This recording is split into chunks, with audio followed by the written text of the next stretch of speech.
কি চান আর রাসেল ভাই?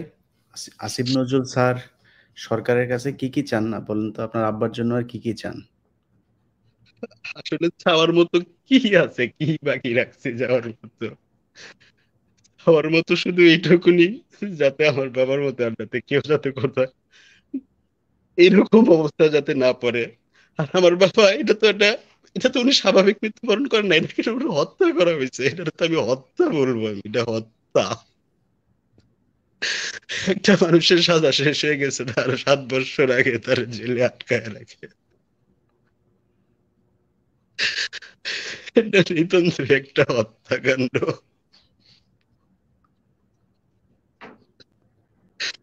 আমি আইনের মারপ্যাচ বুঝি না ওইভাবে, হয়তো আপনারা ভালো বুঝতে পারবেন।